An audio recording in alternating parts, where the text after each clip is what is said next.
Bonjour et bienvenue dans votre podcast d'histoire Je compte jusqu'à toi. Dans celle d'aujourd'hui, nous allons retrouver de vieux amis. Le feu crépite dans la cheminée. Le jour se couche, se lève lentement. Vous l'avez deviné, on est de retour dans la famille monstre. Bref, où j'en étais moi ? Ah oui. Le feu crépite dans la cheminée. Les premières lueurs de l'aube se devinent par la fenêtre ouverte, et dans la chambre, les monstros se disputent. C'est à moi ça, rends-le-moi. Non, je l'ai vu le premier. Et puis c'est mon écriture dessus, tu vois? Même pas vrai d'abord, tu racontes n'importe quoi. Ils tirent, ils poussent, ils tirent. Mais l'objet qu'ils ont dans leurs mains résiste. La plus petite, qui jouait avec son doudou en dessous de son lit, tourne la tête vers ses frères et soupire. Vous pouvez faire moins de bruit? Zozo, moi. Ah ben tiens, puisque tu es là toi, tu vas pouvoir nous dire à qui c'est. La petite monstresse regarde le parchemin, maculé de taches de sang. Elle le prend des griffes de ses frères et l'observe attentivement. Ah, ben c'est ni à toi ni à lui, hein, regarde. C'est signé avec des plumes.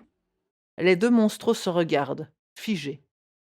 Tout à coup, surgit en trombe par la porte de la chambre restée ouverte, une boule de poils et de plumes mauves décoiffée arrive, poursuivie par une maman monstre armée d'un tisonnier. Le parchemineur arrache le manuscrit des mains de la plus petite monstro et disparaît par la fenêtre ouverte. « Et que je ne t'y reprenne plus, petit voleur! Sinon tu vas tâter de mon tisonnier et terminer en repas !» Les trois monstros regardent maman monstre bouche bée. « Ah bien sûr, oui, c'est votre première rencontre avec un parchemineur. Il n'est pas méchant, mais si on le laisse s'installer dans la maison, il transforme tout ce qu'il voit en parchemin et puis en livre. D'habitude, ils viennent s'installer dans les maisons en été, parce que les nuits sont très courtes et qu'à l'intérieur, ils sont protégés. Mais ça fait quelque temps qu'on n'en voyait plus. C'est devenu assez rare ces derniers temps. Peut-être est-ce à cause des humains. Mais vous voyez, même les monstres ont leur propre créature. Ce qui n'empêche pas les humains d'avoir leur propre monstre domestique. Je vous avais déjà parlé de votre lointain cousin, Califourchu, qui habitait sous le lit de sa petite fille Elisabeth. Mais il en existe des tas d'autres des monstres, partout dans le monde. Au Japon, certains s'appellent des yokai. Et c'est de quelques-uns d'entre eux que je vais vous parler pour l'histoire de ce soir. Maman monstre prend le grand livre d'histoire, respire un grand coup, l'ouvre et commence. Il était une fois. Dans la cuisine, l'enfant fait ses devoirs. Il tire la langue avec application pour écrire ses lettres et fronce les sourcils pour résoudre ses calculs. Il n'a pas allumé la lumière, il n'en a pas besoin. Il fait sombre, certes, mais suffisamment clair que pour y voir quelque chose. Dans une flaque d'ombre, juste à côté de sa chaise, se terre une boule de poils gris-blanc, avec de multiples pattes et de grands yeux sombres. Il profite de la concentration de l'enfant pour se poser sur son épaule et regarder ce qu'il fait. L'enfant fait une petite pause et boit une gorgée d'eau. Vite, la bestiole en profite. Au bout de l'une de ses pattes, il y a comme une petite gomme. Vite, vite, il efface la réponse de l'enfant, se gratte la tête avec une autre de ses longues pattes et avec une troisième, sur laquelle il y a une petite griffe qui ressemble à un crayon, il écrit 2 plus 2 égale 5. L'enfant se penche sur sa feuille de calcul et continue à remplir les colonnes de chiffres. Il n'a vu ni la faute qui vient de s'écrire sous ses yeux, ni la bestiole toute contente qui ronronne sur son épaule. Il prend son devoir de conjugaison, le verbe savoir. Oh, facile. Il prend son stylo, tire la langue et d'une belle écriture commence à tracer. Je sais, tu sais, il sait, nous savons. Un nuage passe devant le soleil, rendant la pièce un peu plus sombre. La bestiole sur son épaule en profite, tend une patte et frotte le dernier verbe. Il glousse sur l'épaule du jeune enfant en écrivant de sa griffe « Nous sachons ». L'enfant n'a rien vu. « Ça y est, papa, j'ai terminé mes devoirs, je peux aller jouer ?» Oui, tu peux. Mais attends, d'abord je vérifie que t'as pas fait de faute. C'est obligé ? De toute façon, on va corriger ça à l'école demain. Oh, et puis pourquoi il fait si sombre ici ? Ah, je vois rien de ce que t'as écrit. Le papa se dirige vers l'interrupteur. Vite, la bestiole aux multiples pattes et à la fourrure gris-blanc saute de l'épaule de l'enfant à sous la table. L'enfant soupire pendant que son papa vérifie. Dis, 2 plus 2, ça fait combien? Ah, c'est facile, 4, pourquoi? Non, mais parce que t'as écrit 5 là. Oups! Attends, je corrige. Caché dans l'ombre de la table, une petite créature glousse. C'est bon, je peux y aller? Attends encore un peu, je dois vérifier ta conjugaison. Reste ici. Le papa regarde la liste de verbes. Mais... Attends, mais c'est quoi ça? Dis voir, conjugue-moi un peu le verbe savoir. Je sais, tu sais, il sait, nous savons, vous savez. Alors pourquoi t'as écrit nous sachons si tu connaissais la réponse? Mais j'ai jamais écrit ça, enfin, c'est ridicule! Et tu te fiches de moi en plus. Regarde. L'enfant, incrédule, lit le mot sur sa feuille. Mais je comprends pas, là, je sais pas! Tu vois, quand je te dis qu'il faut avoir de la lumière pour faire ses devoirs, c'est aussi pour relire tes fautes. Allez, corrige-moi ça et va jouer. Le plus grand monstro regarde sa maman, sceptique. Attends là, tu nous racontes n'importe quoi. Ah non, je t'assure, ce type de monstre existe bel et bien. Et lui, c'est le yokai des devoirs faits dans le noir. Il s'appelle Igure. D'ailleurs, il y en a plein d'autres, des monstres dévoués aux enfants. Il y en a un autre type que j'aime beaucoup, les geckos. Et il fait quoi ce monstre-là? Attendez, je vais vous raconter. Les salles de classe sont vides. Dehors, la lune joue à cache-cache derrière les nuages.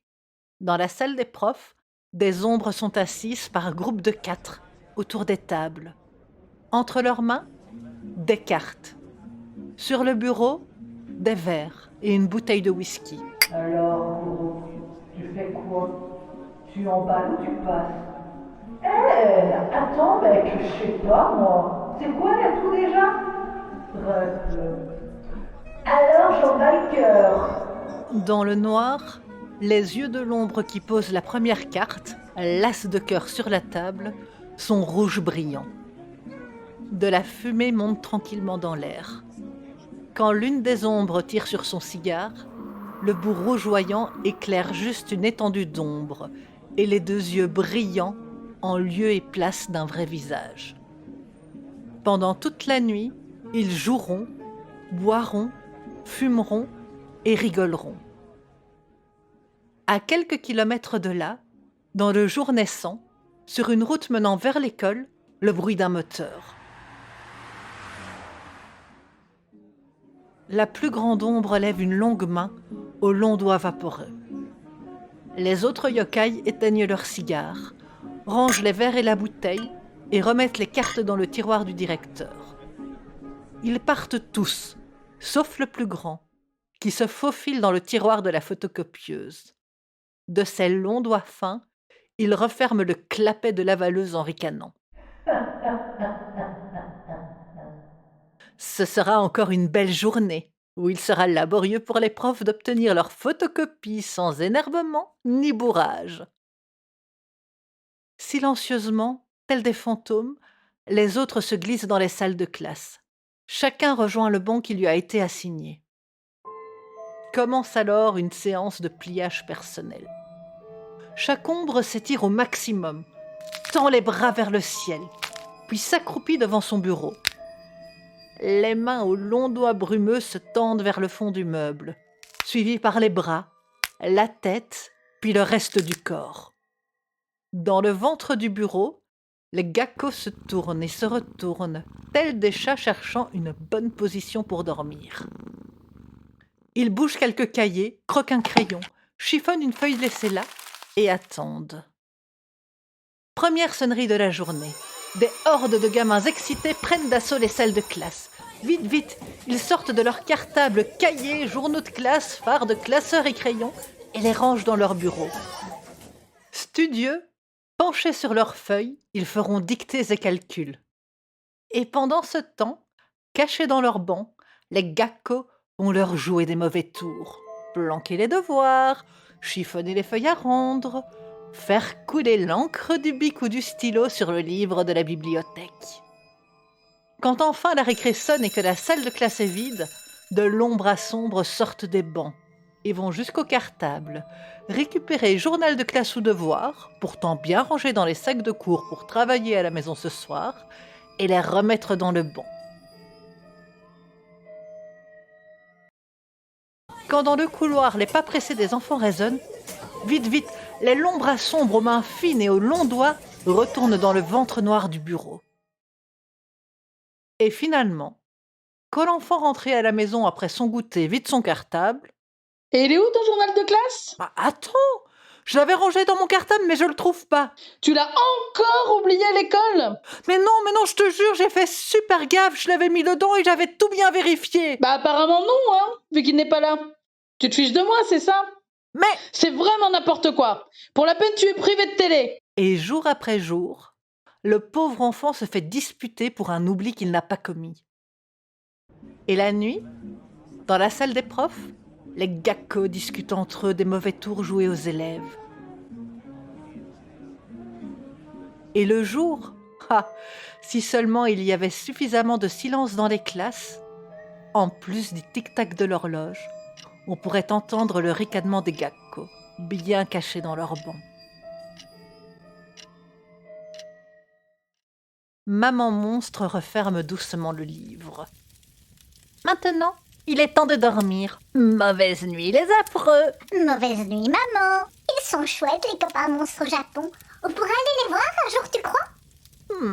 Ça se pourrait bien. Allez, au lit maintenant.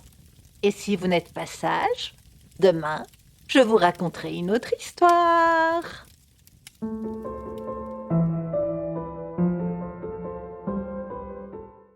Avec dans le rôle du papa, Florent, et pas Florian ou Clément, du podcast, avec un nom qu'il est trop super dur à prononcer, Culturisme, ou à peu près, le lien est dans la description. Ce qui n'est pas un podcast sur le cyclisme, et qui est juste à écouter.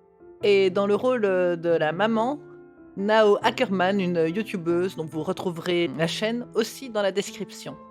Ah, et puis aussi, si tout va bien, peut-être que pour cet Halloween-ci, vous pourrez découvrir les Muertouilleux en vidéo. Restez sur le podcast, vous en saurez plus tard. Merci. Si vous avez aimé cette histoire, n'hésitez pas à la partager, à commenter ou à en parler autour de vous. Vous pouvez me retrouver sur Twitter, @loliconte, sur toutes les applications de podcast en cherchant simplement « Je compte jusqu'à toi » ou sur mon site lendewell.com/histoire. Merci beaucoup et à bientôt.